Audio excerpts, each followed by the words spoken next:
వాజీ news కు స్వాగతం. నేను జ్యోతి. ముందుగా హెడ్లైన్స్ చూద్దాం. ఎంఎస్ఎంఈల కొత్త క్రెడిట్ అసెస్మెంట్ మోడల్ ను ప్రారంభించిన యూనియన్ ఫైనాన్స్ మినిస్టర్. డిజిటల్ పాదముద్రల స్కోరింగ్ ఆధారంగా అసెస్మెంట్ మోడల్ ను ప్రారంభించామని తెలిపిన నిర్మలా సీతారామన్.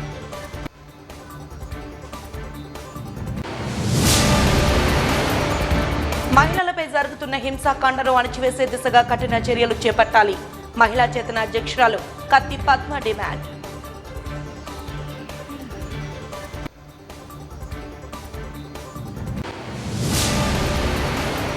విజయవంతంగా ముగిసిన కళ్ళు గీత కార్మిక దుకాణాల కేటాయింపు ప్రక్రియ. పాల్గొన్న ఎక్సైజ్ ప్రొహిబిషన్ శాఖ అధికారులు, లబ్ధిదారులు.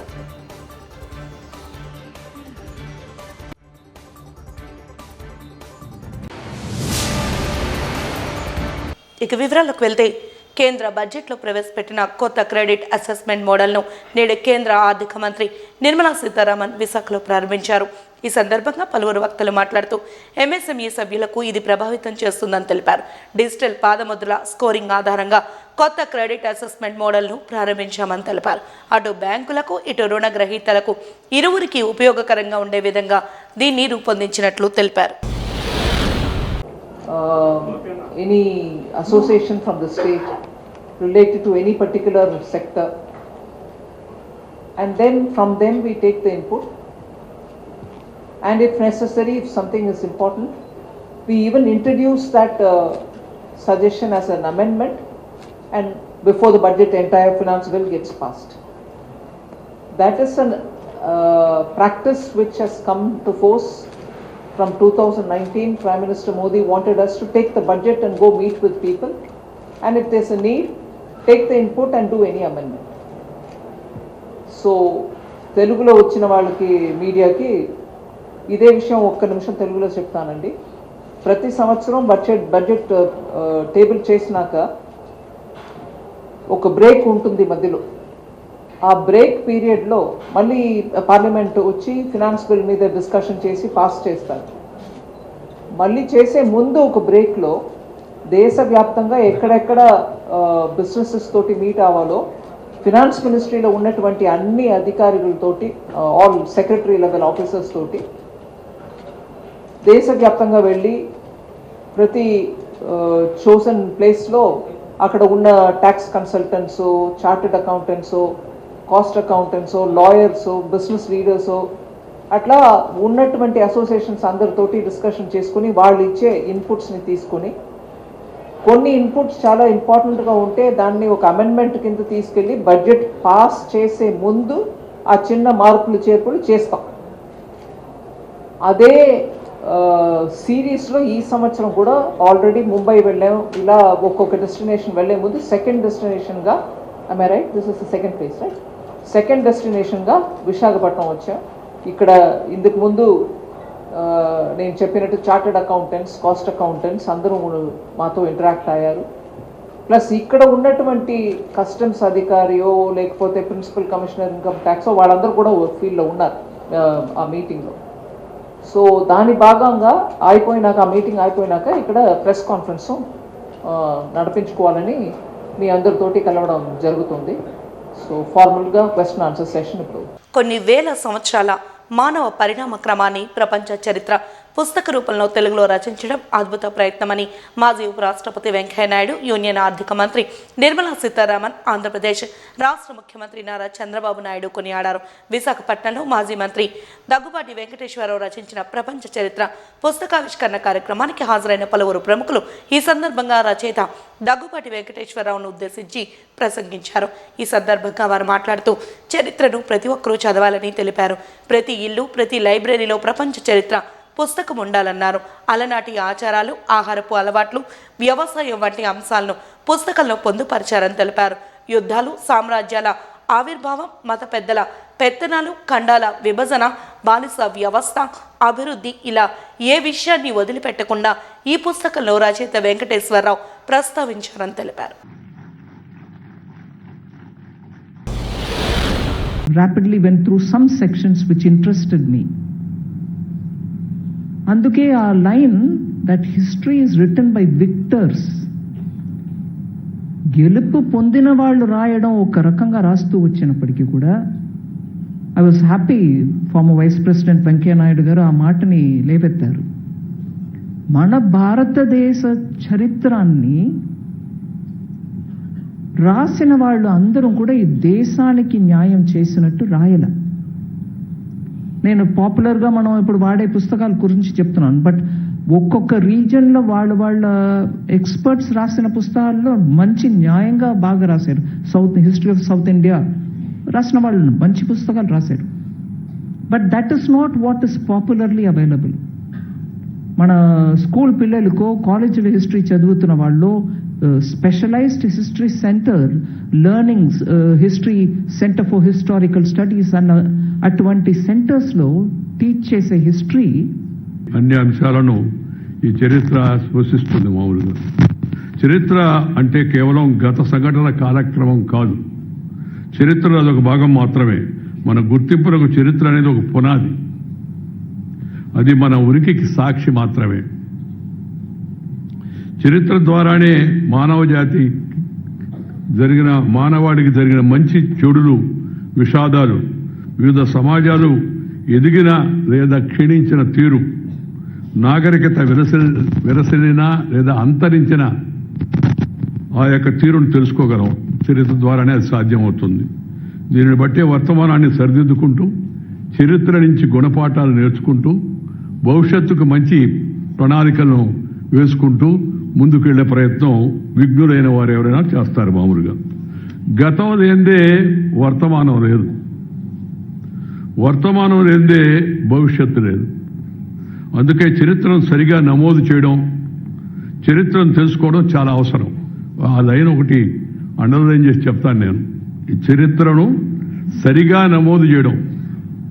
ఇంకా ఇట్లాంటి వాళ్ళని ఒక 50 మందిని చూడాలని చెప్పి వాళ్ళ సమగ్రంగా వాళ్ళ జీవిత చరిత్రలు తీసుకుని క్షుణ్ణంగా 5 పేజీలు 6 పేజీల్లో రాస్తే బాగుంటుందని అనిపించి, దాంతో పాటు తత్వవేత్తలు సోక్రటీస్, అరిస్టాటిల్, ప్లేటో, రూసో ఇటువంటి వాళ్ళు ఏంటంటే స్ఫూర్తినిచ్చినటువంటి వాళ్ళు. ఆ స్ఫూర్తినిచ్చినటువంటి వాళ్ళని కూడా దీంట్లో పెడితే ఆ స్ఫూర్తినిచ్చినటువంటి వాళ్ళు ఇటువైపు ఈ ప్రపంచాన్ని మార్చినటువంటి దేశాల్లో మార్చినటువంటి బొలివియా 5 దేశాలకు స్వాతంత్రం తీసుకొచ్చినటువంటి వాడు సౌత్ ఆఫ్రికాలో. ఇలా ఎంతమంది ఉన్నారు, వాళ్ళందరినీ హోచిమెన్, ఇటువైపున వియత్నాంలో, ఇంకా అలా తీసుకున్నారు. అట్లనే హిట్లరు, ముస్సోలి ఎవరు నాశనం చేశారు ప్రపంచాన్ని అనేటటువంటి దృక్పథం కూడా తీసుకొని ఒక 50 మందికి ఒక చిన్న సమగ్రంగా 5 పేజీల్లో దాన్ని తీసుకొని, దీనికి ఇంకొక ఆయన కూడా సహాయం చేశారు నాకు. ఆయన కూడా ఒక డాక్టరే. ఎదురు కలిసి కూర్చుని ఆయన కొన్ని ఈయన కొన్ని చేసుకుని దాన్ని సమగ్రంగా చేశాం. ఆ తర్వాత ఇంతవరకు బాగానే ఉంది అనే ఒక పుస్తకం, అది బాగా ప్రచారం చేసింది. నేను ఎప్పుడు కూడా పుస్తకాలు లాంచ్ చేయలేదమ్మా. ఈ పుస్తకమే నేను లాంచ్ చేస్తా ఉంది.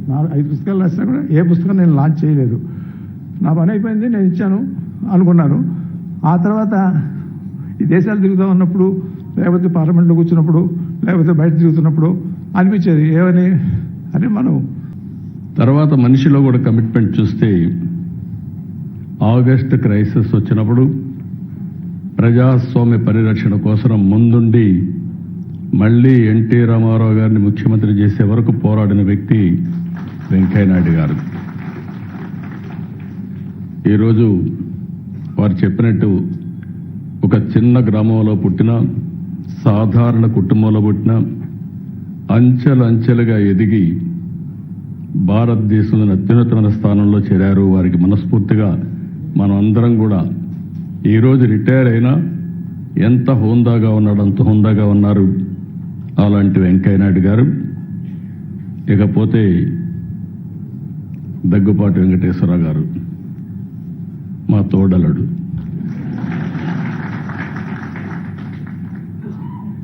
నాకంటే ముందు ఆయన అన్ని చెప్పేశాడు. ఇంకా పౌర సరఫరాల విభాగ హమాలీలను 4వ తరగతి ఉద్యోగులుగా గుర్తించాలని ఏఐటీయూసీ ఆధ్వర్యంలో జీవీఎంసీ గాంధీ విగ్రహం వద్ద నిరసన ధర్నాను చేపట్టారు. ఈ సందర్భంగా ఆంధ్రప్రదేశ్ స్టేట్ సివిల్ సప్లై హమాలీ యూనియన్ నాయకులు మాట్లాడుతూ, హమాలీలు విధి నిర్వహణలో అనేక ప్రమాదాలకు గురవుతున్నారని, వీరికి కనీసం వైద్యం కూడా లభించడం లేదని ఆవేదన వ్యక్తం చేశారు. ఈఎస్ఐ తక్షణమే అమలు చేయాలని కోరారు. పీఎఫ్ ద్వారా సొమ్మును అందజేసి పెన్షన్ అందించాలని కోరారు.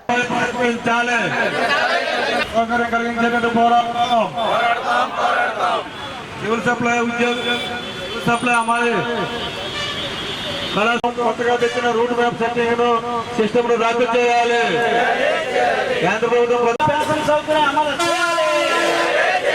పిఎఫ్ ద్వారా పెన్షన్ సౌకర్యం అమలు చేయాలి.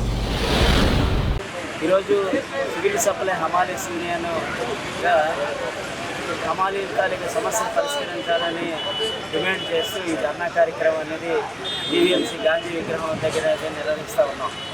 ఈరోజు హమాలీలు రాష్ట్ర వ్యాప్తంగా 5,000 మంది అనేది రాష్ట్రంలో పనిచేస్తున్నారు.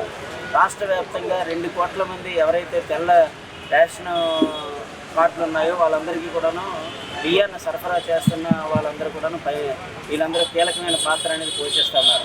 కానీ తాలూకు సమస్యలు ఏమి కూడా ఈ రోజుకి కూడాను గుర్తించట్లేదు. వీళ్ళ తాలూకు సమస్యలు అనేది ఈ రోజు కూడా పెండింగ్లో ఇంకా ఉంటున్నాయి. అందువల్ల సమస్యలు పరిష్కరించాలనేసి మేము డిమాండ్ చేసి ధర్నా కార్యక్రమం చేస్తున్నాం. ముఖ్యంగా వీళ్ళందరినీ దాదాపు పౌర సరఫరాల వ్యవస్థ ప్రారంభం దగ్గర నుంచి దాదాపు 40 సంవత్సరాల నుంచి కూడా వీళ్ళు గొడవన్స్ దగ్గర పనిచేస్తున్నప్పటికీ కూడా వీళ్ళని 4వ తరగతి ఉద్యోగులకు గుర్తించాలని అనేక సంవత్సరాల నుంచి మేము డిమాండ్ అనేది ఉంది. ఈ 4వ తరగతి ఉద్యోగులకు గుర్తించాలని అనేక సంవత్సరాల నుంచి మేము పోరాడుతున్నప్పటికీ కూడా ఈ రోజుకి కూడా ఆ విధంగానే ఉన్నది. వాళ్ళకి ఇప్పటికీ కూడా గుర్తింపు అనేది వీళ్ళకి ఉద్యోగ భద్రత అనేది కొరవైపోయింది. ఇటీవల కాలంలో కేంద్ర ప్రభుత్వం రూటింగ్ మ్యాప్ సిస్టమ్ అనేది తీసుకుని వచ్చి రావడం వల్ల దానివల్ల కార్పొరేట్కి కొమ్ము కాసే విధంగా ఈ రూటింగ్ మ్యాప్ సిస్టమ్ అనేది ఉండడం అనేది జరుగుతుంది. అందువల్ల దానివల్ల వీళ్ళకి పూర్తిగా ఉద్యోగ భద్రత పూర్తిగా కొరవైపోయింది. అందువల్ల వీళ్ళకి రూటింగ్ మ్యాప్ సిస్టాన్ని ఇమీడియట్గా రద్దు చేయాలనేసి, అలాగే వీళ్ళు 60 సంవత్సరాలు నిండిపోయిన ఎవరైతే ఉన్నారో వాళ్ళందరికీ కూడా పిఎఫ్ ద్వారా వాళ్ళ డబ్బులు అనేది వాళ్ళకి అనేది ఇచ్చేయాలి. అలాగే రిటైర్మెంట్ అయిపోయిన కార్మికులకి అందరికీ పిఎఫ్ డబ్బులు అనేది ఇచ్చిస్తూ వాళ్ళకి పిఎఫ్ ద్వారా పెన్షన్ సౌకర్యం అనేది అమలు చేయాలి. అలాగే చనిపోయిన విధి నిర్వహణలో చనిపోయిన హమాలీ ఎవరైతే ఉన్నారో వాళ్ళందరికీ పిఎఫ్ ద్వారా పెన్షన్ సౌకర్యం అనేది అమలు చేయాలని మేము డిమాండ్ అనేది చేస్తూ ఉన్నాము. హమాలీ కుటుంబాలకి పిఎఫ్ ద్వారా పెన్షన్ సౌకర్యం అమలు చేయాలి. అలాగే విధి నిర్వహణలో ఎవరైతే ఉంటే వాళ్ళందరికీ కూడాను ఎక్స్గ్రేషియా అనేది 10 లక్షల రూపాయలు ఎక్స్గ్రేషియా ఇవ్వాలనేసి మేము డిమాండ్ అనేది రాష్ట్ర ప్రభుత్వాన్ని డిమాండ్ చేస్తున్నాము.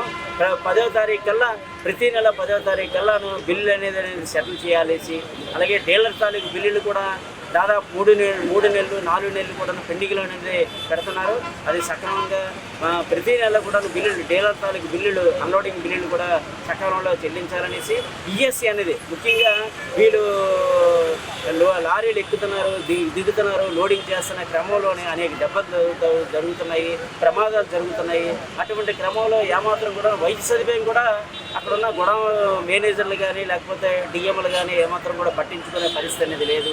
అందువల్ల వాళ్ళకి ఈఎస్ఐ అనేది ఉంటే కనీసం వైద్యం కూడా దొరుకుతుంది అనే ఉద్దేశంతో మేము అడుగుతున్నాం. ఖచ్చితంగా ఈఎస్ఐ సౌకర్యం అనేది 100% కూడా వీళ్ళు కల్పించాలి. అందువల్ల పిఎఫ్, ఈఎస్ఐ ఇటువంటి సంక్షేమ చర్యలన్నీ కూడా తీసుకుంటూ రాష్ట్ర వ్యాప్తంగా దాదాపు వీళ్ళతో పాటు సివిల్ సప్లై హమాలీస్తో పాటు లక్షలాది మంది ముఠా కార్మికులు అనేది రాష్ట్రంలోని కాయి కష్టం చేసుకున్న రెక్కలే కాయి కష్టం చేసుకున్న కార్మికులందరూ కూడా పనిచేస్తున్నారు. వాళ్ళందరికీ కూడా సమగ్రమైన చట్టం కావాలి, సంక్షేమ బోర్డు అనేది రాష్ట్ర ప్రభుత్వాన్ని ఏర్పాటు చేయాలనేసి రాష్ట్ర ప్రభుత్వాన్ని అనేది డిమాండ్ చేస్తాం. ఉప ముఖ్యమంత్రి పవన్ కళ్యాణ్పై మాజీ ముఖ్యమంత్రి వైఎస్ జగన్మోహన్ రెడ్డి చేసిన వ్యాఖ్యలు అత్యంత హేయమైన చర్య అంటూ జనసేన కార్పొరేటర్లు నేడు జీవీఎంసీ గాంధీ విగ్రహం వద్ద మౌన దీక్షను చేపట్టారు. ఈ సందర్భంగా ముందుగా గాంధీ విగ్రహానికి పూలమాలలు వేసి అనంతరం నల్ల రిబ్బన్లను నోటికి అడ్డంగా కట్టుకుని నిరసన వ్యక్తం చేశారు. ఈ సందర్భంగా కార్పొరేటర్లు పీతలమూర్తి యాదవ్, కందుల నాగరాజు తదితరులు మీడియాతో మాట్లాడుతూ జగన్మోహన్ రెడ్డి డిప్యూటీ సీఎం పవన్ కళ్యాణ్పై కార్పొరేటర్కు ఎక్కువ, ఎమ్మెల్యేకు తక్కువ అంటూ వ్యాఖ్యలు చేయడం సిగ్గుచేటన్నారు. 11 సీట్లతో కనీసం ప్రతిపక్ష హోదా కూడా ఇవ్వకుండా ప్రజలు జగన్ అర్హత ఏమిటో చూపించారని వ్యాఖ్యానించారు. ఇదే పద్ధతులు కొనసాగితే రానున్న ఎన్నికల్లో ఈ 11 కాస్త 1 సీటైనా ఆశ్చర్యపోవాల్సిన అవసరం లేదన్నారు.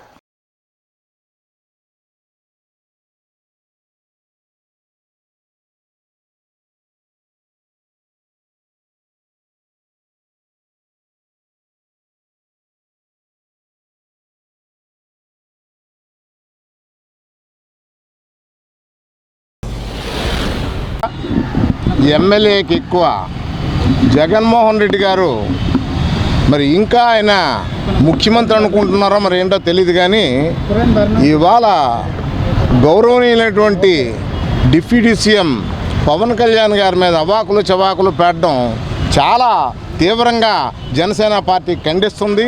అదేవిధంగా జన సైనికులు కానీ వీర మహిళలు కానీ ఒక్కసారి కానీ పవన్ కళ్యాణ్ గారు అంటే తిరగబడి కొట్టే పరిస్థితి వాళ్ళు ఏర్పడ్డది. దాన్ని దృష్టిలో పెట్టుకొని అసెంబ్లీలో మాట్లాడేటప్పుడు ఒళ్ళు దగ్గర పెట్టుకొని మాట్లాడమని జగన్మోహన్ రెడ్డి గారు చెబుతూ, మరొక విషయం ఏంటంటే ఇవాళ ప్రజలు నిర్ణయించారు నీ అర్హత ఏంటో, అందుకనే ప్రజలు తీసుకెళ్ళి పక్కన కూర్చోబెట్టారు. ఇంకా బుద్ధి రాకపోతే మీకు తెలుసు రాజా ఏటయ్యాడో రాజా కూజా పగిలిపోయింది. మరి అలాగనే మరి వంశీకి ఏమైందో తెలుసు. మరి మీరు కూడా గుర్తుపెట్టుకోండి, మీరు త్రిపుల్ ఆర్ని ఏ విధంగా చేశారో మీకు గుర్తుంది కదా. మంచేత అదే పరిస్థితి మీకు తెచ్చుకోకండి. ఆ పరిస్థితి తెచ్చుకుంటే రేపొద్దున ప్రజలందరూ కూడా చీకొడుతున్నారు. ప్రజలు ఇప్పటికే విసిగిపోయి వేసారిపోయి ఉన్నారు. ఇవాళ ప్రశాంతమైన వాతావరణం, రాష్ట్రం చాలా ప్రశాంతంగా, ఒక పక్క అభివృద్ధి, ఒక పక్క సంక్షేమం రెండూ జరుగుతున్నాయి. మంచి ముఖ్యమంత్రి, ఉప ముఖ్యమంత్రి ఉన్నారు, మంచి మంత్రులు ఉన్నారు, మంచి ఎమ్మెల్యేలు ఉన్నారు. మీలా దాచుకున్న వాళ్ళు లేరు. ఆయన కష్టార్జితం జోబులో డబ్బు తీసి కోట్లాది రూపాయలు ఖర్చు పెట్టేటువంటి డిప్యూటీ సీఎం పవన్ కళ్యాణ్ గారి మాట్లాడే అర్హత నీకు లేదని ఈ సందర్భంగా తెలియజేసుకుంటాం. నిన్న పులివెందుల ఎమ్మెల్యే వైఎస్ జగన్మోహన్ రెడ్డి, మా జనసేన పార్టీ అధినేత, ఆంధ్రప్రదేశ్ రాష్ట్ర ఉప ముఖ్యమంత్రి శ్రీ కొణిదెల పవన్ కళ్యాణ్ గారిని అవహేళన చేయడం చూస్తుంటే రాష్ట్ర ప్రజలందరూ కూడా హాస్యాస్పదంగా నవ్వుతూ ఉన్నారు. 5 సంవత్సరాలు పరిపాలన చేసి మతిపోయిందా, లేకపోతే 151 సీట్ల నుంచి 11 సీట్లకు దించేశారు ఆంధ్ర రాష్ట్ర ప్రజలని చెప్పేసి ఈ విధంగా పిచ్చిగా మాట్లాడుతున్నాడని చెప్పేసి ఆంధ్రప్రదేశ్ రాష్ట్ర ప్రజలందరూ కూడా నవ్వుతూ ఉన్నారు. ఏదో రాజకీయం పోయింది కదా, ఏదో విధంగా అధికారం పార్టీలో ఉన్నటువంటి ఉప ముఖ్యమంత్రిని అవమానం చేయాలి, నువ్వు చెప్పేసినంత మాత్రాన ఏ విధంగా కూడా ప్రజలు హర్షించరు. ఎందుకంటే ఈరోజు ప్రజలందరూ కూడా చూస్తూ ఉన్నారు. ఏదైతే ఆ రోజు మాట ఇచ్చారో పవన్ కళ్యాణ్ గారు, నీకు ఎలా అయినా బుద్ధి చెప్తాం, నిన్ను గద్దె దించి నిన్ను రోడ్ల మీద నడిపిస్తామని చెప్పినట్ల విధంగానే పవన్ కళ్యాణ్ గారు ఇచ్చిన మాట ప్రకారం వైఎస్ జగన్మోహన్ రెడ్డిని 11 సీట్లు పరిమితం చేశారు. రాబోయే ఎన్నికల్లో 1 సీటు కూడా లేకుండా చేసే బాధ్యత కూడా మా జనసేన పార్టీ అధినేత శ్రీ పవన్ కళ్యాణ్ గారు బాధ్యత తీసుకుంటారు. దానికి మేమందరం కూడా మద్దతుగా ఉంటామని చెప్పేసి తెలియజేస్తున్నాం. అలాగే ఏదైతే ఉన్నారో నిన్న మాట్లాడారు, కార్పొరేటర్కి తక్కువ, కార్పొరేటర్కి ఎక్కువ, ఎమ్మెల్యేకి తక్కువ అని చెప్పేసి, నువ్వేమో గొడ్డలకు తక్కువ, కోడికత్తు ఎక్కువ అనే సంగతి రాష్ట్ర ప్రజలందరికీ తెలుసు. నీకున్న కేసులేమో ఎక్కువ, నీకున్న సీట్లేమో తక్కువ. ఆ విషయాన్ని వైఎస్ జగన్మోహన్ రెడ్డి గుర్తుపెట్టుకొని ఇంకెప్పుడు కూడా మా అధినేత శ్రీ పవన్ కళ్యాణ్ గారు ప్రస్తుతం తేకుండా ఉండే విధంగా కానీ ఉండకపోతే మేము రాష్ట్రం అంతా కూడా మేము ఖచ్చితంగా కూడా రాష్ట్ర ప్రజలందరూ కూడా ముందుకు వచ్చి మీ తాట తీసే దాంట్లో మా అధినేత పవన్ కళ్యాణ్ గారితో పాటు మేము కూడా తోడుకుంటామని చెప్పి తెలియజేస్తూ సెలవు తీసుకుంటాం. జై జనసేన. రాష్ట్రాన్ని 5 ఏళ్ల పాటు నాశనం చేసి రాష్ట్ర పరువు ప్రతిష్టల్ని అధోగతి పాలకు తీసుకొచ్చినటువంటి పులివెందుల ఎమ్మెల్యే జగన్మోహన్ రెడ్డి నిన్న రాష్ట్ర ఉప ముఖ్యమంత్రి వర్యులు జనసేనాని పవన్ కళ్యాణ్ గారి మీద చేసిన వ్యాఖ్యలు అసలు మీకు మతి ఉండే మాట్లాడుతున్నారా, మతి లేకుండా మాట్లాడుతున్నారా అని చెప్పి అడుగుతా ఉన్నాం. మీకు పవన్ కళ్యాణ్ గారి గురించి మాట్లాడేటువంటి స్థాయి ఉందా అని అడుగుతా ఉన్నాం మేము. కార్పొరేటర్ అంటే మీకు అంత చులకన జగన్మోహన్ రెడ్డి గారు? పవన్ కళ్యాణ్ గారు పేరెత్తేటువంటి కనీస అర్హత ఇవాళ జగన్మోహన్ రెడ్డికి ఉందా? అసలు కార్పొరేటర్ గారు తక్కువ అని మాట్లాడుతూ ఉన్నాడు నిన్న ఆయన. అవును, ఇవాళ పవన్ కళ్యాణ్ గారు తక్కువే. 1,00,000 కోట్లు నీలాగా దోచుకునే దాంట్లో ఏ రోజు కూడా నీకు సరిసాటి అనేది ఇవాళ పవన్ కళ్యాణ్ గారు రారు. అంతేకాకుండా హత్యా రాజకీయాలకి పవన్ కళ్యాణ్ గారు చాలా దూరం. దాంట్లో పవన్ కళ్యాణ్ గారు నీకన్నా తక్కువ. సొంత బాబాయిని హత్య చేయించినటువంటి గనుడు జగన్మోహన్ రెడ్డి.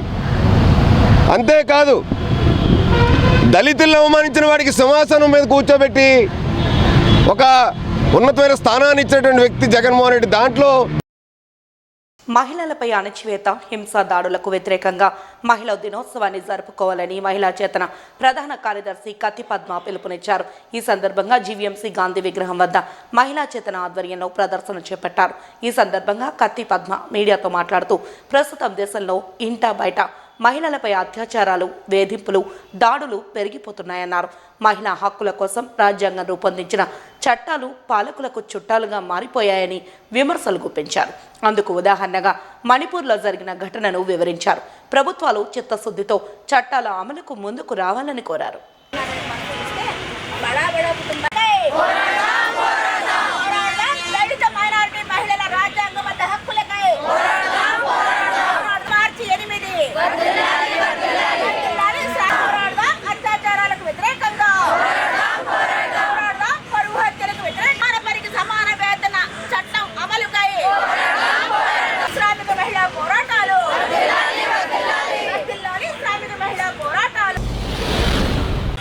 మహిళలపై అమలవుతున్నటువంటి హింసకు వ్యతిరేకంగా జరుపుకోవాలని చెప్పి మా మహిళా చేతన పిలుపునిస్తుంది. ఈ సందర్భంగా దేశంలో జరుగుతున్నటువంటి వివిధ సంఘటనల్లో ఇటీవల హర్యానాలో ఒక తల్లి కూతురు 15 సంవత్సరాలు, ఆ తల్లి కూతుర్ని 2 నెలలుగా 15 మంది పైన ఒక గుంపు వాళ్ళిద్దరిని అనేక విధాలుగా హింసించి అనేక పర్యాయాలు అత్యాచారం చేసినటువంటి సంఘటన వెలుగులోకి వచ్చింది. అయితే ముద్దాయిలను పట్టుకోవడానికి పోలీసులు వెళ్తే ఆ ముద్దాయిల్లో 7 పోలీసులు, ఒక ఏఎస్ఐ, ఒక మాజీ సర్పంచ్, ఒక సిట్టింగ్ సర్పంచ్. అంటే ఎవరు దళితుల మీద దాడులు చేయడానికి, అత్యాచారాలు చేయడానికి ఎవరికి అవకాశం ఉందంటే సమాజంలో వాళ్ళ మాట చెల్లుబాటు అవుతుంది అనుకునే వాళ్ళు మహిళలను భయభ్రాంతులకు గురి చేసి వాళ్ళ పేదరికాన్నో వాళ్ళ వెనుకబాటుతనాన్నో ఆసరా చేసుకొని వాళ్ళ మీద ఈ రకమైనటువంటి అత్యాచారానికో లైంగిక దాడికో పూనుకున్నటువంటి ఇలాంటి సందర్భంలో మనం అంతర్జాతీయ మహిళా దినాన్ని జరుపుకుంటున్నాం. అలాగే నిన్న గుంతకల్లో ఒక తండ్రి కూతురు తనకి ఇష్టం లేని వ్యక్తిని ప్రేమిస్తుందని చెప్పి ఆ అమ్మాయిని తోటలోకి తీసుకెళ్లి చెట్టుకు ఉరేసి తన బండిలో ఉన్నటువంటి పెట్రోల్తో మళ్ళీ ఆ శవాన్ని కాల్చి అప్పుడు పోలీసులు సరెండర్ అయ్యాడు. పోలీసులు వచ్చేటప్పటికి ఆ శవం కుక్కలు పీక్కు తిన్నాయి. నిన్న చంద్రబాబు నాయుడు గారి సొంత నియోజకవర్గం కుప్పంలో ఒక కులాంతర వివాహం చేసినటువంటి జంటని పంచాయతీ పెట్టి ఆ పంచాయతీలోని అమ్మాయి తండ్రి ఆ అమ్మాయిని కత్తితో పొడిచాడు. పొడిచి ఇప్పుడు అమ్మాయి ఆసుపత్రిలో ఉంది, ఆమె ప్రియుడిని పొడిచాడు. అంత విచిత్రం ఏంటంటే పంచాయతీ తరఫున పెద్దలను కూడా పొడిచాడు. అతను చేసిన దాడి అంటే ఏంటంటే పిల్లలు తమకు ఇష్టం లేనటువంటి ఒక నిర్ణయం తీసుకుంటే దాన్ని సహించలేక తల్లులో తండ్రులో వీళ్ళే, ముఖ్యంగా తండ్రులే వాళ్ళ మీద ఈ రకమైనటువంటి హింసకి తెగబడ్డం అనే దాన్ని మనం చూస్తున్నాము. ఈ పరువు హత్యలు, అత్యాచారాలు, గృహహింస, వరకట్న హత్యలు, ఈవ్టీజింగ్లు, ట్రోలింగ్లు, ఇన్ని రకాలైనటువంటి సమస్యల మధ్య మహిళలు జీవిస్తున్నారు. పనిచేసే చోట అంటే ఎక్కడ ఉపాధి ఉంటే అక్కడ ఆ ఉపాధిలో సమాన పనికి సమాన కూలీ ఇవ్వరు. అలాగే వాళ్ళ మీద లైంగిక వేధింపులు జరుగుతాయి, దాడులు జరుగుతాయి. వాటిని చెప్పుకోవడానికి అసంఘటిత కార్మిక రంగంలో ఉంటారు వాళ్ళ యూనియన్లు ఉండవు. ఇలాంటి పరిస్థితుల్లో మహిళలు పనులు చేసుకుంటూ వాళ్ళ పేదరికం నుంచి బయటపడటానికి, పిల్లల్ని పోషించుకోవడానికి చూస్తున్నారు. కానీ ఎక్కడ చూసినా కూడా అత్యాచార సంస్కృతి, తాగుడు, జూదం, ఆన్లైన్ గేమ్స్, వీటికి మగవాళ్ళు బానిస అయిపోతే ఆ స్త్రీలు పేదరికంలోనే ఎక్కువ మంది ఉన్నారని చెప్పి సందర్భంగా తెలియజేస్తూ వీటన్నింటికీ వ్యతిరేకంగా మహిళలు మార్చి 8 అంతర్జాతీయ మహిళా దినాన్ని జరుపుకోవాలని మేము పిలుపునిస్తున్నాం. అంతర్జాతీయ మహిళా దినం మార్చి 8కి ప్రపంచ శ్రామిక మహిళలందరికీ కూడా మేము శుభాకాంక్షలు. స్టీల్ ప్లాంట్కు సొంత గనులు కేటాయించాలని, సెయిల్లో విలీనం చేయాలని డిమాండ్ చేస్తూ ఈ నెల 14న అఖిలపక్ష కార్మిక సంఘాల జేఏసీ ఆధ్వర్యంలో జీవీఎంసీ గాంధీ విగ్రహం వద్ద మహాధర్నా కార్యక్రమాన్ని నిర్వహించనున్నట్లు అఖిలపక్ష కార్మిక ప్రజా సంఘాల జేఏసీ చైర్మన్ ఎం జగ్గునాయుడు తెలిపారు.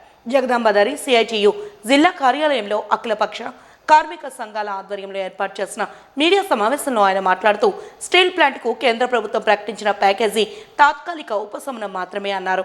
శాశ్వత పరిష్కారం కావాలంటే సొంత గనులు కేటాయించాలని లేదా సెయిల్లో విలీనం చేయాలని అన్నారు.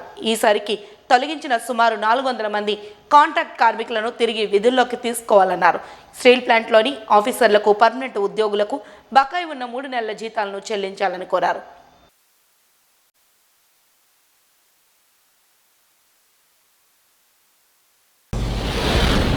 గత 4 సంవత్సరాల నుంచి స్టీల్ ప్లాంట్ మీద పెద్ద ఎత్తున ఆందోళన కొనసాగుతూ ఉన్నాయి. అనేక నిర్బంధాల మధ్య కూడా అటు స్టీల్ ప్లాంట్ ఎంప్లాయీస్ కానీ, అఖిలపక్ష కార్మిక సంఘాల నాయకులు కానీ, ప్రజలు కానీ పెద్ద ఎత్తున స్టీల్ ప్లాంట్ ప్రభుత్వాధీనంలో కొనసాగించాలని ఒక పెద్ద ఎత్తున డిమాండ్ చేస్తూ ఉంటే కేవలం వీళ్ళు కంటితూపు చర్యలతోటి మేము స్టీల్ ప్లాంట్ని ప్రైవేటీకరణ కానేమో ఆపుతామని ఎవరికాళ్ళు చెప్పుకుంటూ ఉన్నారు. అటు వైఎస్ఆర్సీపీ కానీ, గతంలో ఉన్న వైఎస్ఆర్సీపీ కానీ, ఇప్పుడు కూటమి పాలకులు కానీ. మరి 4 సంవత్సరాల నుంచి జరుగుతూ ఉంటే దేశంలో ఉన్నటువంటి అన్ని స్టీల్ ప్లాంట్స్కి సొంత గనులు ఉన్నప్పుడు మరి మన పక్కనే ఉన్నటువంటి బయలుదేర నుంచి విశాఖ స్టీల్ ప్లాంట్కి నిధులకి సొంత గనులు కేటాయించడానికి వాళ్ళకు వచ్చిన ఇబ్బంది ఏంటో ఇప్పుడు కూడా చెప్పట్లేదు. కేవలం ఒక మాటే చెప్తున్నారు, ఒక ప్రకటన చేస్తున్నారు. స్టీల్ ప్లాంట్ ప్రైవేటీకరణ జరగనివ్వనప్పుడు ప్రభుత్వాధీనాలు కొనసాగించాలనుకున్నప్పుడు స్పష్టంగా ప్రకటన చేయాలి, దానికి సొంత గనులు కేటాయించాలి. వీఆర్ఎస్ ఎందుకు ప్రకటించారు? వీఆర్ఎస్ ప్రకటించేసి ఉన్నటువంటి కార్మికుల్ని, ఉద్యోగస్తులు ఎందుకు తొలగిస్తున్నారు? గత 5-6 నెలల నుంచి పైగా ఉద్యోగస్తులకి శాలరీస్ ఎందుకు ఇవ్వట్లేదు? 3 ఫర్నిచర్లు పనిచేయాల్సి ఉంటే ఒకటి ఆపేసి 2తో ఎందుకు కొనసాగిస్తున్నారు? సెయిల్లో మెర్జ్ చేయాలి. ఈ రెండూ చేయకుండా స్టీల్ ప్లాంట్ ముందుకు వెళ్ళడం అనేది సాధ్యం కాదు అని చెప్పి స్పష్టంగా చెప్పదలుచుకున్నాం. అందుకనే రాష్ట్ర వ్యాప్తంగా ఏర్పడినటువంటి అఖిలపక్ష కార్మిక ప్రజా సంఘాల జేఏసీ మన విజయవాడలో సమావేశం జరిపింది. విజయవాడ సమావేశంలో మళ్ళీ దీన్ని పోరాటాన్ని ఉధృతం చేయడం కోసం అని చెప్పి ఇప్పటిదాకా కార్మికుల్లోనూ ప్రజల్లోనూ కొద్ది భ్రమలు కల్పించేందుకు కేంద్ర రాష్ట్ర ప్రభుత్వాల ప్యాకేజీని ముందుకు తీసుకొని వచ్చాయి. ఇప్పుడు ఆ భ్రమలన్నీ తిరుగుపోతున్నాయి. ప్యాకేజీ వచ్చిన తర్వాత కూడా గత 4 నెలల నుంచి కార్మికులకి జీతాలు లేవు. జీతాలు కూడా చెల్లించలేని ప్యాకేజీ దేనికోసం ఉపయోగపడుతుందని చెప్పి మేము అడుగుతూ ఉన్నాం. అందుకనే రేపు మార్చి 14వ తారీఖు నాడు రాష్ట్ర వ్యాప్తంగా మొత్తం సంఘటిత అసంఘటిత రంగ కార్మికులందరినీ సమీకరించి అన్ని జిల్లా కేంద్రాల్లోనూ కూడా పెద్ద ఎత్తున ఈ రాష్ట్ర ప్రభుత్వం, కేంద్ర ప్రభుత్వం అనుసరిస్తున్న ప్రైవేటీకరణ విధానాల్లో ఆపాలని చెప్పి స్టీల్ ప్లాంట్ను రక్షించాలని కోరుతూ నిరసన ప్రదర్శనలు జరుపుతూ ఉన్నాం. అందులో భాగంగానే విశాఖపట్నంలో కూడా భారీ నిరసన ప్రదర్శన జీవీఎంసీ నుంచి ఆర్టీసీ కాంప్లెక్స్ వరకు భారీ ప్రదర్శన నిర్వహించి అక్కడ మానవహారం నిర్వహించాలని అఖిలపక్ష కార్మిక సంఘాలు నిర్ణయం చేశాయి. ఇలా పోరాటం ఉధృతం చేస్తూ ఉంటే మరో పక్కన దొడ్డిదారిన కార్మికుల మీద వేధింపులు రోజు రోజుకి పెరిగిపోతూ ఉన్నాయి.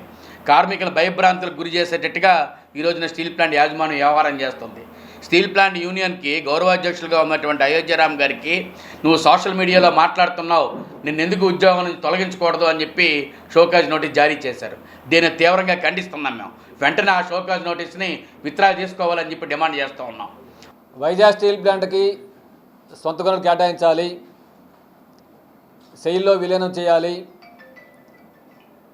8,500 మంది నిర్వాసితులకి ఉద్యోగాలు వెంటనే ఇవ్వాలి, ప్లాంట్ని పూర్తిస్థాయి ఉత్పత్తితో నడిపించాలి, కాంట్రాక్ట్ కార్మికుల అక్రమ తొలగింపులు ఆపాలి,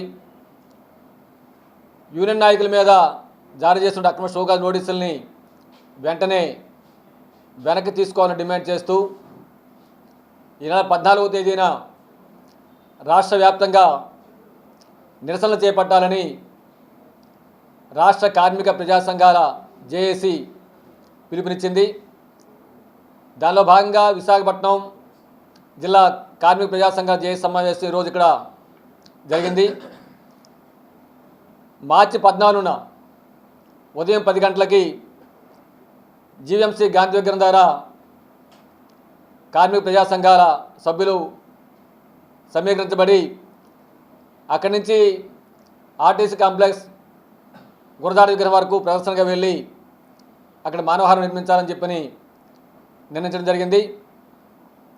దీంతోపాటు జిల్లాలో అన్ని ప్రభుత్వ రంగ పరిశ్రమల గేట్ల వద్ద కార్మికుల తాలూకా పని ప్రదేశాల్లో నిరసన కార్యక్రమం చేపట్టాలని చెప్పని భావించాం. విశాఖ జిల్లా కార్మిక వర్గం, ప్రజలు, ప్రజా సంఘాలు పెద్ద ఎత్తున ఈ కార్యక్రమంలో భాగస్వాములై జయప్రదం చేయాల్సిందిగా మీ ద్వారా విజ్ఞప్తి చేస్తున్నాం. మహిళలను అన్ని రంగాల్లో ముందుకు తీసుకువెళ్లేందుకు స్ఫూర్తిదాయకమైన చర్యలను చేపడుతూ విప్లవాత్మక నిర్ణయాలను తీసుకోవాల్సిన ఆవశ్యకత ఉందని Andhra university vice chancellor professor GP Rajasekhar తెలిపారు. Doctor Durgabai Deshmukh centre for women studies Andhra university ఆధ్వర్యంలో అంతర్జాతీయ మహిళా దినోత్సవాన్ని పురస్కరించుకుని ఎక్సలరేట్ యాక్షన్ అనే అంశంపై వర్క్షాప్ను నిర్వహించారు. ఈ కార్యక్రమానికి ముఖ్య అతిథిగా vice chancellor professor GP Rajasekhar, గౌరవ అతిథిగా ఎన్హెచ్ఆర్సీ సభ్యులు ఎన్ విజయభారతి తదితరులు హాజరయ్యారు. ఈ సందర్భంగా పలువురు మాట్లాడుతూ అన్ని రంగాలలో మహిళలు అత్యున్నత విజయాలను సాధించే దిశగా ప్రభుత్వాలు, సమాజం మరింత ప్రోత్సహించాల్సిన ఆవశ్యకత ఉందని అభిప్రాయాన్ని వ్యక్తం చేశారు. all opportunities are equal for all categories. So women also avail all opportunities, right? Empowering women gives them decision-making power over their own lives. It ensures their right to influence social change. Women education is most important or vital role for development of the social change. How to social change? By women literacy. If we mother, as a మదర్గా మనం ఏం చేస్తాం, literate అయ్యాం అనుకోండి, ఏమవుతుంది, మన ఫ్యామిలీని ఆటోమేటిక్గా లిటరేట్ చేస్తాం. అదేవిధంగా డెసిషన్ మేకింగ్ అన్నది చాలా ఇంపార్టెంట్ ఫ్యామిలీస్లో. డెసిషన్ మేకింగ్ ఇప్పుడు మనం నవేడేస్ చూస్తున్నట్లయితే ఫ్యామిలీస్లో ఎంతమందికి డెసిషన్ మేకింగ్ ఉంటుంది? లేడీస్కి వైఫ్గా, యాజ్ సిస్టర్గా, యాజ్ మదర్గా మనం ఆలోచిస్తే డెసిషన్ మేకింగ్ అన్నది చాలా తక్కువగా ఉంది. So, through women empowerment, we have decision-making power in families, in our communities, in our society, as well as in our working conditions. So, women empowerment is most important for development of the women. Women empowerment is essential for sustainable development of the nation. How to sustainable development of our nation? Exercise most of the time అందరూ neglect చేసేది, 90% neglect చేసేది, ఎవరు exercise చేయటం లేదు. So you have to give importance to the exercise. So you need to spend at least 30 to 60 minutes in a day or 5 days in a week. So అంటే ఆ బాడీని రెజొనవేట్ చేస్తుంది ఎక్సర్సైజ్ అన్నది. It gives a good sleep, good motivation. పొద్దున్నే మీరు ఒక half an hour కానీ 1 hour కానీ మీరు దాని మీద స్పెండ్ చేస్తే so you can work better definitely. So అది ప్రాక్టీస్ చేయండి. రెండోది diet. So your body, so you have to fuel your body with the right thing. So that is very important. So balance diet you have to. ఇప్పుడంతా junk food, Zomato, Swiggy ఎరాలో ఉన్నాము. So you have to eat lot of fresh vegetables, fruits, healthy fats. So you have to take care of your health, so by eating a right food. So that is very important. I told you about exercise, diet, and also health. And it's not only physical health, it is mental, emotional health. So you have to give importance to everything. The other important thing is financial independence. It's not about earning money or having money. So you should take control of your life. You should be able to take your own decision. ఇందాక madam చెప్పినట్టు ఎంతమంది ఫ్యామిలీలో own decision తీసుకుంటున్నారు అంటే అది that depends on you. మీరు స్ట్రాంగ్గా ఉంటే you can take your own decision. You should be financially independent. చాలామంది ఎర్న్ చేస్తారు బట్ ఆ కంట్రోల్ అనేది వాళ్ళు ఉంచుకోరు. I strongly suggest whatever you earn it should be with you and you have to take your own decisions. So అది కొంచెం develop చేసుకోండి. అది మెల్లగా ఇంకా you are too young. So అది మెల్లగా ప్రాక్టీస్ చేస్తే అర్థం అవుతుంది out of experience. And the other thing is prioritize self care.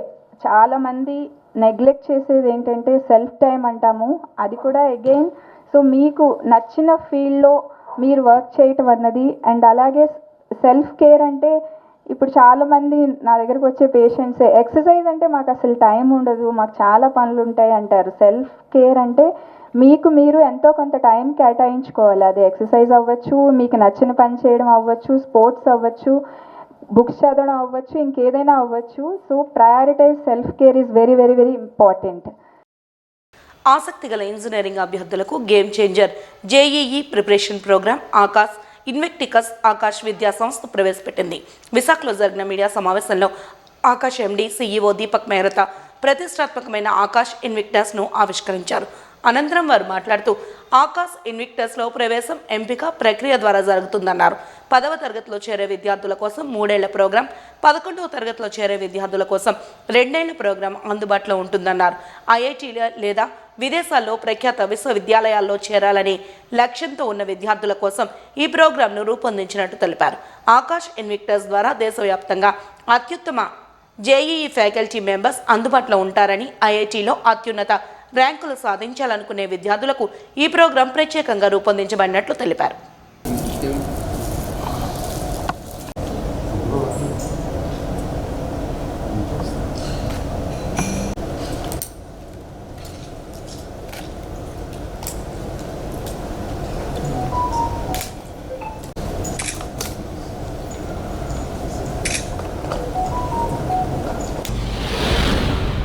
కొన్ని సెలెక్టెడ్ ఏరియాస్ మాత్రమే తీసుకున్నది, ఇందాక సార్ చెప్పినట్టుగానే.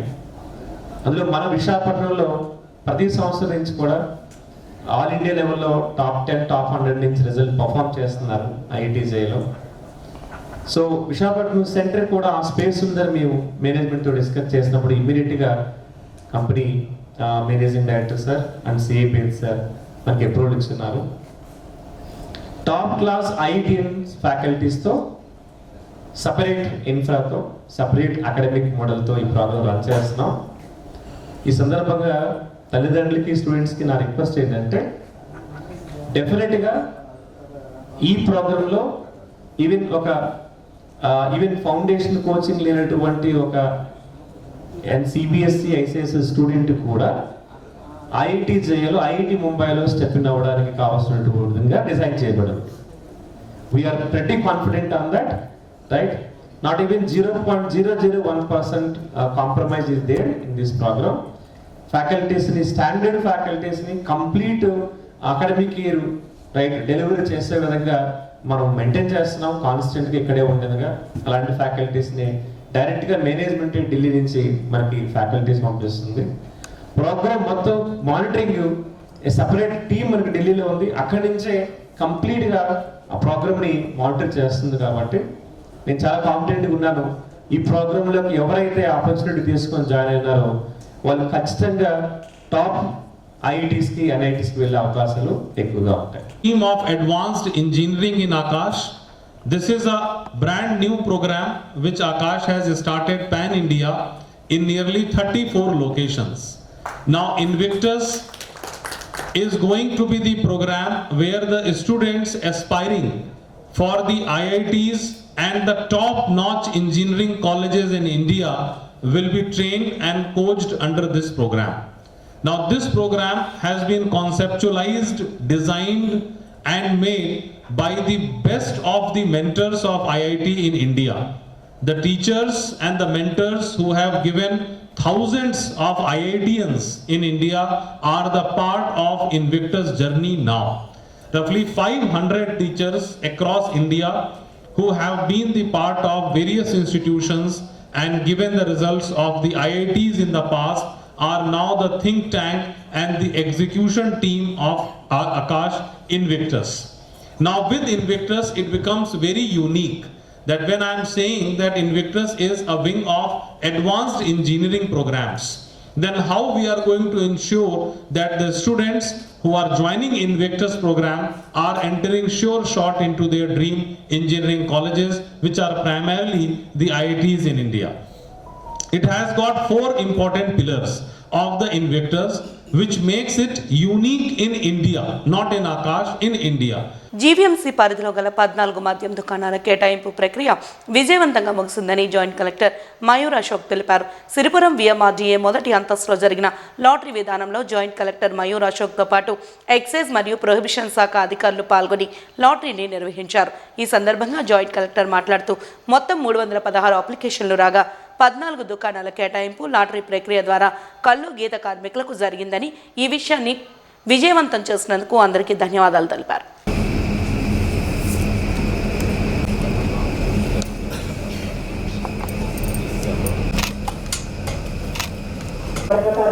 మోటార్ మద్యం షాపుల్లో 10% 1/2025 జీవో అయిన విశాఖపట్నం జిల్లా కలెక్టర్ హరిజన్ ప్రసాద్ ద్వారా దరఖాస్తులను ఆహ్వానించడం జరిగింది. మొత్తం 15 మంది షాపుకి అప్లై చేశారు. మిగిలిన అభ్యర్థులలో కూడా స్క్రీన్ మీద వీడియో కనిపిస్తుంది.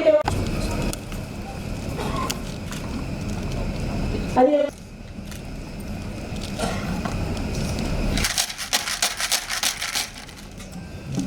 R1 రిజర్వ్ నెంబర్ 1 అంటారండి. 14 7 R2 7 పరిశీలించుకోవచ్చండి.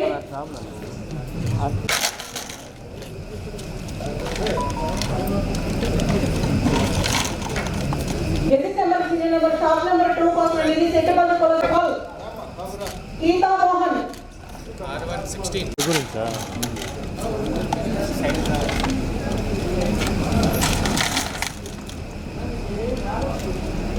9 ప్రవీణ్ కుమార్ 7 R1 ఇది కూడా కొల్లు ప్రవీణ్ కుమార్ 30 ఇవాళ గీత కులాలకు సంబంధించి విశాఖపట్నం జిల్లాకు సంబంధించి 14 షాప్ డ్రా తీయడం జరిగింది. దీంట్లో జీవీఎంసీ సంబంధించి 10 షాప్ 11 షాప్స్ ఉన్నాయి. రిమైనింగ్ 3 షాప్ రూరల్ ఏరియా సంబంధించి ఉన్నాయి. ఈ 14 షాప్ సంబంధించి 316 అప్లికేషన్స్ వచ్చాయి. ఈచ్ షాప్ సంబంధించి ఒక 10 నుంచి 35 వరకు అప్లికేషన్స్ వచ్చాయి. సో లాస్ట్ టైం ఏదైతే మన డ్రా తీసామో ఆ లైన్లోనే ఈసారి కూడా డ్రా తీయడం జరిగింది. దీనికి సంబంధించి నోటిఫికేషన్ జనవరి నెల ఇవ్వడం జరిగింది. తర్వాత 7th ఫెబ్న డ్రా తీయడానికి డేట్ ఉండేది, కానీ అప్పుడు ఈ ఎంసీసీ కోడ్ వల్ల మన పోస్ట్పోన్ చేసి ఇవాళ పెట్టడం జరిగింది. సో ఇవాళ విజయవంతంగా మనం డ్రా తీయడం జరిగింది. ఏదైతే సక్సెస్ఫుల్ క్యాండిడేట్స్ ఉంటారో వాళ్ళు ఇవాళ అమౌంట్ కడితే వాళ్ళకి టెంపరీ ఇస్తాం కదా, టెంపరీ ప్రొవిజనల్ లైసెన్స్ ఇవ్వడం జరుగుతుంది. తర్వాత దీంతోపాటు R1 R2 అని రిజర్వ్ కూడా మనం తీసడం జరిగింది. ఒకవేళ ఏదైతే మెయిన్ క్యాండిడేట్ ఇంట్రెస్ట్ చూపించకపోతే R1 R2కి అపాయింట్ ఇవ్వడం జరుగుతుంది. ఈరోజు మొత్తం కూడా టోటల్గా మన విశాఖపట్నం జిల్లాలో 14 షాప్స్కి గీత కులాల వారికి రిజర్వ్ చేయడం జరిగింది. గవర్నమెంట్ పాలసీ ప్రకారంగా 14 షాప్స్కి మొత్తం 316 అప్లికేషన్స్ అప్లై చేసినారు. ఈ మా ఎలక్షన్ కోడ్ యాక్చువల్గా 6/2 ఎలా జరగాలి. కొద్ది ఎలక్షన్ కోడ్ సందర్భంగా ఈరోజు 6/3 నెలలో లాటరీ తీసాము. జాయింట్ కలెక్టర్ గారి ఆధ్వర్యంలో మొత్తం లాటరీ జరిగింది. మొత్తం సక్సెస్ఫుల్గా కంప్లీట్ చేసాము. 14 షాప్స్కి 14 డిఫరెంట్ పర్సన్స్ వచ్చారు. జనరల్గా ఏంటంటే ఈ షాప్లో 1 షాప్ ఫర్ 1 లైసెన్సే, కానీ అందరూ మొత్తం 14 మంది కూడా డిఫరెంట్ పర్సన్సే లాటరీలో వచ్చారు. కాబట్టి వీళ్ళందరూ కూడా మొత్తం 1/6 ఆఫ్ ది లైసెన్స్ అమౌంట్ కట్టాలి. జనరల్గా గవర్నమెంట్ ఈ ప్రభుత్వము ఒరిజినల్ లైసెన్స్ ఫీ కన్నా కూడా జనరల్ కన్నా కూడా 50% తగ్గించి ఇచ్చినాము ఈ షాపులకి. వాళ్ళు తగ్గించిన వాటిలో 1/6 అమౌంట్ని ఈరోజు పే చేయాలి. అదే ప్రభుత్వం బీజీ కూడా 1 మంత్లో సబ్మిట్ చేయాలి. బ్యాంక్ గ్యారెంటీ కూడా 1 మంత్లో సబ్మిట్ చేయాలి. వీళ్ళందరికీ కూడా ప్రొవిజనల్ లైసెన్స్ ఇవ్వబడుతుంది. బడుగు బలహీన వర్గాలకు అండగా నిలిచిన స్వాతంత్ర సమరయోధుడు సర్దార్ గౌతులచ్చన్నకు నేటి సమాజం ఎంతో రుణపడి ఉందని గీత కార్మిక సంక్షేమ సంఘ నాయకులు వై మంగరాజు తెలిపారు. అదే బాటలో పయనిస్తూ కళ్ళు గీత కార్మికులకు మద్యం దుకాణాలను పారదర్శకంగా కేటాయించిన రాష్ట్ర ముఖ్యమంత్రి చంద్రబాబు నాయుడుకు కృతజ్ఞతలు తెలుపుతూ ఆనందాన్ని వ్యక్తం చేశారు. ఈ సందర్భంగా వారు మాట్లాడుతూ తమ కుల వృత్తి కళ్ళు తీత అని తమకు రాజ్యాంగం ప్రకారం కేటాయించిన రిజర్వేషన్ల ప్రకారం మద్యం దుకాణాలను కేటాయించడం వల్ల అనేక కుటుంబాలకు ఆసరాగా మారుతుందన్నారు. బడుగు బలహీన వర్గాలైన కళ్ళు గీత కార్మికులను ప్రోత్సహించే దిశగా ప్రభుత్వాలు మరింత కృషి చేయాలని కోరారు.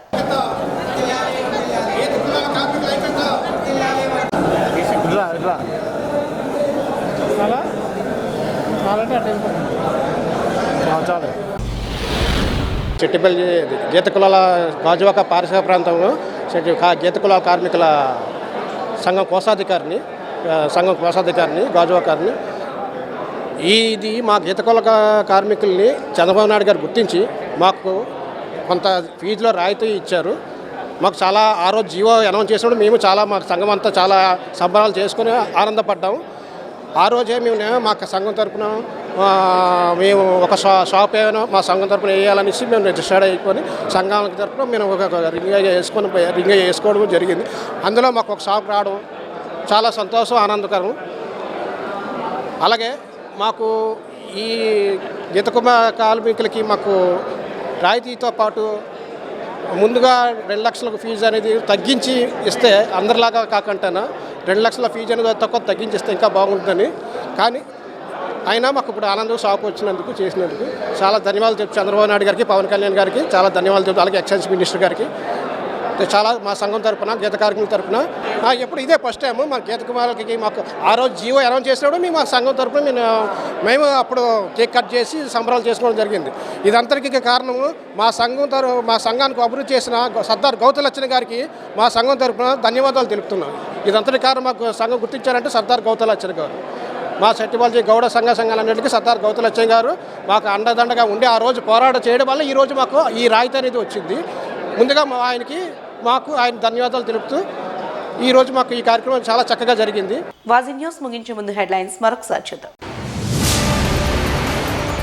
ఎంఎస్ఎంఈల కొత్త క్రెడిట్ అసెస్మెంట్ మోడల్ను ప్రారంభించిన యూనియన్ ఫైనాన్స్ మినిస్టర్.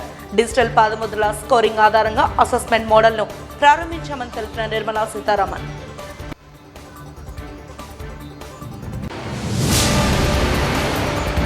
మహిళలపై జరుగుతున్న హింసాకాండను అణచివేసే దిశగా కఠిన చర్యలు చేపట్టాలి.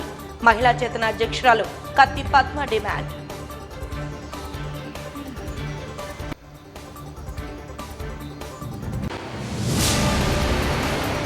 విజయవంతంగా ముగిసిన కళ్ళు గీత కార్మిక దుకాణాల కేటాయింపు ప్రక్రియ. పాల్గొన్న ఎక్సైజ్ ప్రొహిబిషన్ శాఖ అధికారులు, లబ్ధిదారులు.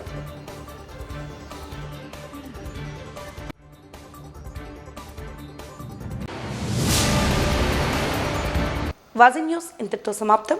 నమస్కారం.